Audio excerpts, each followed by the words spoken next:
राज्यसभा लगातार चौथे दिन स्थगित रही। विपक्ष ने लगातार प्रदर्शन का असर रहा। दिन भर कोई विधायी कार्य नहीं हुआ। इस वजह से संसद की कार्यवाही बाधित रही। राजनीतिक तनाव गहरा गया। ये मानसून सत्र अब तक मुख्य रूप से गतिरोध, विरोध और बहस की गूंज बनकर रह गया। लोकसभा भी एसआईआर मामले, ऑपरेशन सिंदूर और बिहार मतदाता सूची विवाद पर विरोध प्रदर्शन के चलते दोपहर 2 बजे तक स्थगित रही। भारत विरोधी दलों ने सरकार पर जनाधिकार को कम करने का आरोप लगाया। संसद परिसर में तनावपूर्ण माहौल बना रहा। समाजवादी पार्टी प्रमुख अखिलेश यादव ने उपराष्ट्रपति जगदीप धनखड़ के अचानक इस्तीफे को लेकर भाजपा की चुप्पी पर सवाल उठाया। उन्होंने कहा कि कोई बीजेपी नेता उनकी सेहत पूछने नहीं आया, कुछ तो गड़बड़ है। बीजेपी ने विपक्ष के हमले का जवाब देने की रणनीति शुरू कर दी। वे विपक्ष के ही बयान इस्तेमाल करेंगे जो पहले धनखड़ पर हमला कर चुके थे। इससे आरोप प्रत्यारोप का राजनीतिक खेल तेज हुआ है। उपराष्ट्रपति के इस्तीफे के बाद नई चुनाव प्रक्रिया मानसून सत्र के बाद संभव है। प्रक्रिया लंबी और संवैधानिक रूप से जटिल होने की वजह से समय लग सकता है। इलेक्शन कमीशन चुनाव की तैयारी कर रहा है, लेकिन चुनाव सत्र बाद ही संभव है। धनखड़ के इस्तीफे के बाद अब वे राजनीतिक नो मैन लैंड में फंस गए, क्योंकि संसद की कार्रवाई सामान्य रूप से जारी हो गई। उनकी अचानक विदाई का संसद पर संवेदनशील असर नहीं पड़ा। पूर्व उपराष्ट्रपति धनखड़ ने सांसदों से अपील की कि वे व्यक्तिगत हमले न करें और रचनात्मक राजनीति करें। कांग्रेस नेता ने इसे लागू करने की चुनौती ठोकी। विपक्ष ने चेतावनी दी कि बीजेपी को भी उस आदर्श का पालन करना चाहिए। पार्लियामेंट सीजन हाईलाइट के अनुसार ऑपरेशन सिंदूर पर बहस अगले सप्ताह होगी। सरकार ने इसके लिए 16 घंटे की समय सारणी निर्धारित की।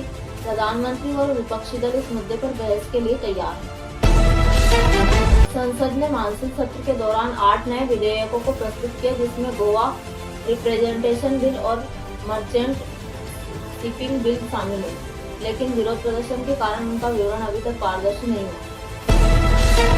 संसद सत्र में पहलगाम हमला और एसआईआर विवाद और ऑपरेशन सिंदूर जैसे राष्ट्रीय सुरक्षा विषयों पर आज भी विपक्ष सरकार में तीखी बहस जारी रही।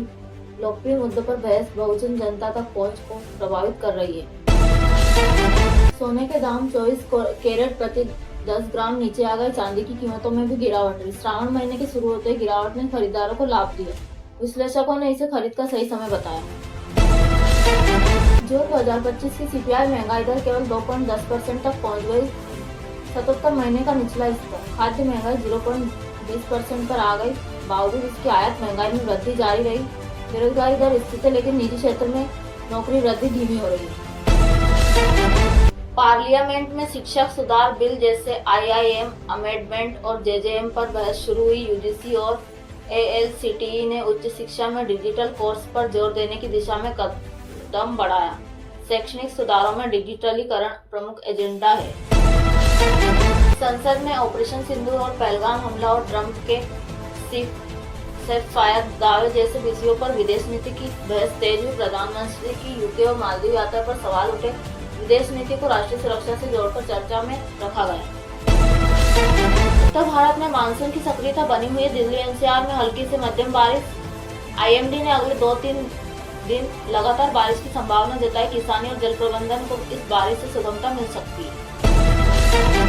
देश में डेंगू और वायरल बुखार चिंता का विषय बने हुए हैं। विशेषकर चेन्नई में मामलों की संख्या 522 पार कर गई। अस्पतालों में अतिरिक्त व्यवस्था की जांच की जा रही है। स्वास्थ्य विभाग ने साफ सफाई और जांच व्यवस्था तेज की। किसी बड़ी रिलीज या बॉलीवुड घटना की सूचना नहीं। रावलियन फिल्म का ट्रेंड जारी पर नया अपडेट नहीं आया। नया टीजर पहले ही चर्चा में था। फिल्म की रिलीज 2026 गणतंत्र दिवस पर निर्धारित है।